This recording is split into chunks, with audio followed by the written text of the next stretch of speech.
and welcome to my channel. My name is Lynn and I have an unboxing of Crafter's Companion box number 30. This one is called 3D Borders and it makes a minimum of 24 cards, and that really is a minimum because they've stated that because they've included 24 card blanks, but in terms of how much actually comes in this kit, you can definitely make more than 24 cards with it. So this is an older box. I believe I did an unboxing, just recorded it for box 42, and so they're in their 40s now. But this one I did originally pass on, but since they have a buy one get one free offer during their winter sale, I decided to pick it up because it's so hard for me not to when it's on such a deep discount like that. The kits at full price are already incredible value for money. I don't always buy all of them if I'm not totally in love with the theme. But when it's 50% off, I mean, the card blanks alone are worth that. So so this one's a little bit different in that with the solid color cardstock, we get 1, 2, 3, 4, 5, 6, 7, 8, 9. Did I count that right? 9 sheets, 2 of each of these 9 colors. And this is an older box. I can already feel that the solid color is more in line in terms of paper weight with their pattern paper, so closer to that layering weight of maybe 60 pound-ish.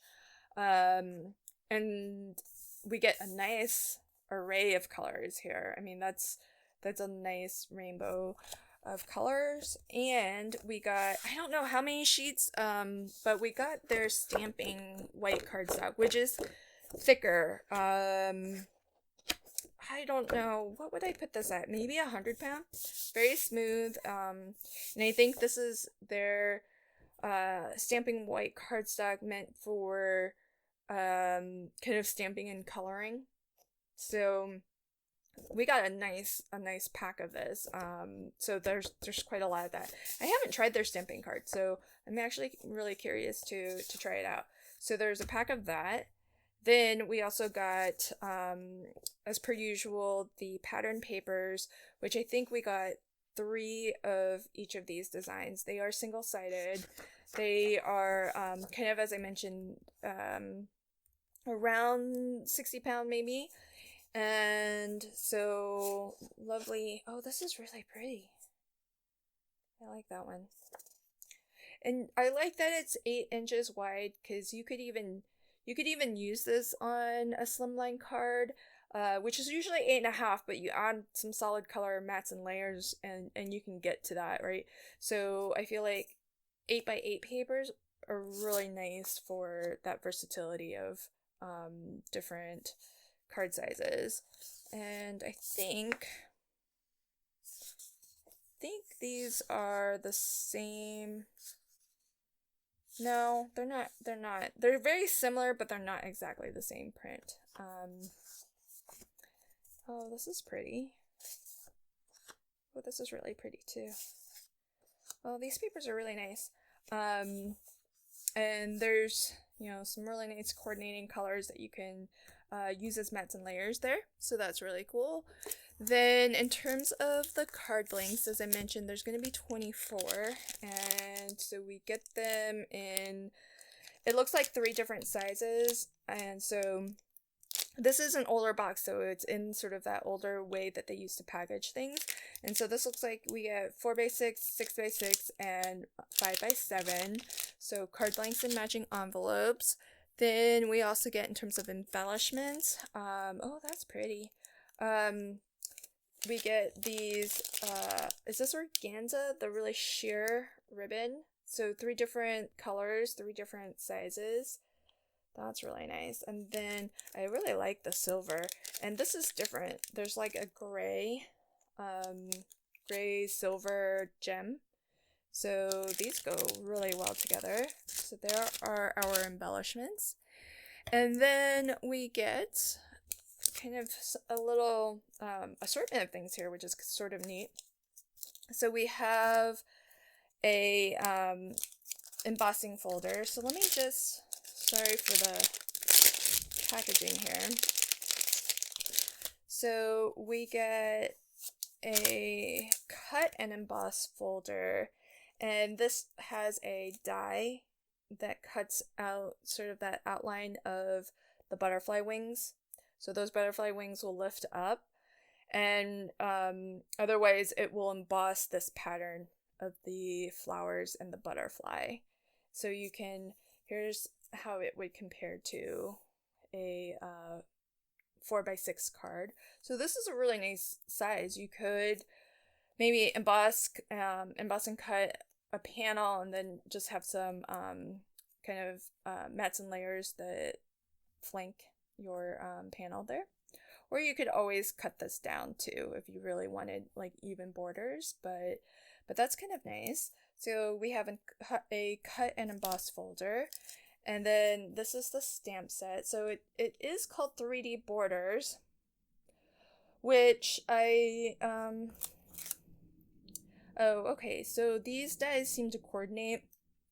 So we have, I think that butterfly will gets cut out with that die. That butterfly has a die. This little butterfly has a die as well. And there are some other florals. So interesting. Okay, here's what I'm thinking. I think the reason why this is 3D, and I think it is because some of these dies look like they actually, these floral ones, there's 1, 2, 3, I think that's a flower as well, a cluster of 2. I think these dies coordinate to die cut part of these wreaths. And so I think that's why it's called 3D. Yeah, okay. I see. Yeah, I think that's the case. So right here, there's 2 flowers next to each other, and I think this die will cut out those 2 flowers.